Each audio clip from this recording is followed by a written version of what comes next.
மாதம் கம்மி ஆரத்தி பக்கம் அப்புறம்னா அதிமுகவில் பார்த்தீங்கன்னா இப்போ எடப்பாடி பழனிசாமிக்கு ஒரு பயம் வர ஆரம்பிச்சிருச்சு. அதுதான் அந்த பொதுக்குழு வழக்கு. இந்த பொதுக்குழு வழக்கு பார்த்தீங்கன்னா எடப்பாடி பழனிசாமிக்கு சிக்கல் தருன்ற மாதிரி இப்போ யோசிக்க ஆரம்பிச்சிட்டாரு. முன்னாள் அமைச்சருக்குன்னு பார்த்தீங்கன்னா கொஞ்சம் எதிர்க்க ஆரம்பிச்சிட்டாரு. முன்னாள் அமைச்சர்கள் பார்த்தீங்கன்னா ஒரு 6 பேர் வந்து எடப்பாடி பழனிசாமிகிட்ட ஓபிஎஸ் சசிகலா இணைக்கணுன்ற மாதிரி சொல்லியிருந்தாரு. பட் வந்து இணைக்கிறதுக்கு எந்த ஒரு முயற்சியும் பார்த்தீங்கன்னா எடப்பாடி பழனிசாமி ஏற்றுக்கிட்ட மாதிரி தெரில. ஆனாலும் பார்த்தீங்கன்னா எடப்பாடி பழனிசாமி அந்த 6 முன்னாள் அமைச்சருக்கும் குடைச்சல் கொடுக்க ஆரம்பிச்சிட்டாங்க. இப்போ வேலுமணியை பொறுத்த வரைக்கும் பார்த்தீங்கன்னா கோவையில் தொண்டார்பட்டியில் பார்த்தீங்கன்னா அதிமுகலேருந்து வேலுமணிக்கு எதிராக செயல்பட்டவங்களா நீக்கியிருப்பார்.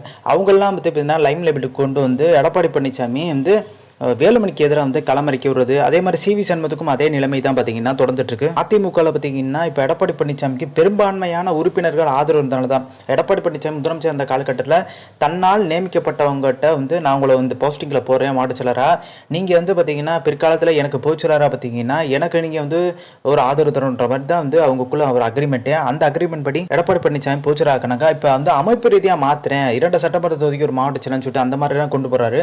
ஸோ இதனால் பார்த்தீங்கன்னா முன்னாள் பவர் குறைஞ்ச மாதிரி இருக்குது. இப்போ எடப்பாடி பழனிசாமி பார்த்தீங்கன்னா அவங்களால தான் போச்சலானார். இப்போ அவங்களுக்கே ஒரு ஆப்பு வைக்கிற நேரத்தில் அவங்களாம் சுதாரிக்க ஆரம்பிச்சிட்டாங்க. நம்மளோட பவரை பார்த்தீங்கன்னா அவர் வந்து நீக்க பார்க்குறாரு, நம்மளோட பவரை வந்து தூக்க பார்க்குறான்ற மாதிரி. ஸோ இதனாலவே எடப்பாடி பழனிசாமி மேலே பார்த்தீங்கன்னா ஒரு அதிருப்தி வருது. திருப்பி சசிகலா ஓபிஎஸ் நினைச்சாதான் ஒரு கட்டுக்கோப்பாக வருவார். இப்போ எம்பி எலெக்ஷன் தோல்வியும் மிகப்பெரிய தோல்வியாக போச்சு. ஸோ திருப்பி பழைய நேம்லேயே கொண்டு வந்துடலாம். ஸோ இந்த புகச்சை போயிட்டுருக்கு.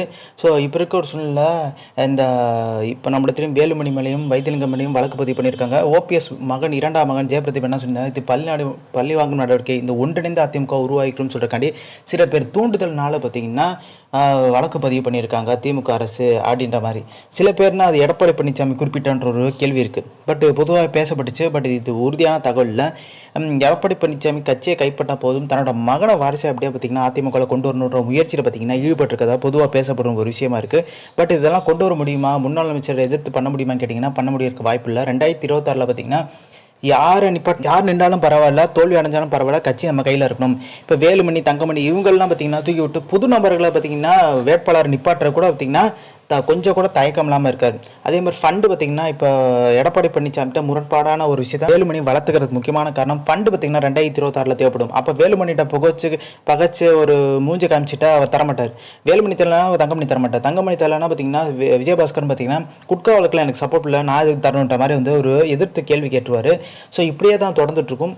இது தவிர்த்து பார்த்தீங்கன்னா எடப்பாடி பழனிசாமி மகனை வந்து பார்த்தீங்கன்னா கொண்டு வரதுல யாருக்குமே விருப்பம் இல்லைன்றாங்க. எந்த ஒரு முன்னாள் அமைச்சரும் பார்த்தீங்கன்னா அதை விரும்பவில்லை. ஸோ புது நபர்களை பார்த்தீங்கன்னா எம்எல்ஏவை களம் இறக்கிறது கூட பார்த்தீங்கன்னா எடப்பாடி பழனிசாமி துணிஞ்சிட்டாரு. அதிமுக தோத்தா என்ன ஜெயிச்சானன்ற மாதிரி கட்சி நம்ம கையில் இருந்தால் போதும். அதனால வேலுமணி மேலே கூட வழக்கு பதிவு பண்ணியிருக்காங்க. வைத்திலிங்கம் வழக்கு பதிவுனா அவங்க தேர்தல் நிற்க முடியாத ஒரு சூழ்நிலை போயிடும்.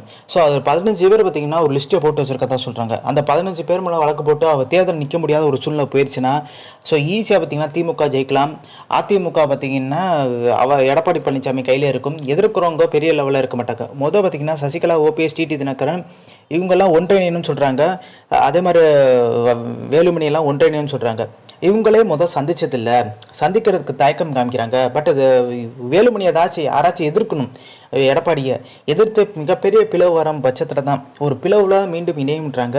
ஸோ அந்த பிளவு விரைவில் வரும். எடப்பாடி பழனிசாமி எதிர்த்து பார்த்தீங்கன்னா வேலுமணி குரல் கொடுக்கறதுக்கான அதிகப்படியான வாய்ப்பு இருக்குது. ஏற்கனவே பார்த்தீங்கன்னா தர்ம யுத்தம்னு சொல்லிட்டு ஓபிஎஸ் வந்து குரல் கொடுத்தாரு.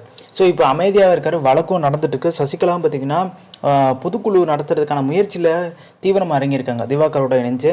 வேலுமணி பார்த்தீங்கன்னா வேலுமணிக்கும் எடப்பாடி பழனிசாமி மோதல் பார்த்தீங்கன்னா உச்சக்கட்ட தீர்க்கனால ஒரு மிகப்பெரிய ஒரு மாற்றம் நிகழும்ன்ற மாதிரி வெயிட் பண்ணிட்டு இருக்காங்க. ஸோ இந்த information like share subscribe. Thanks for வாட்சிங் திஸ் வீடியோ.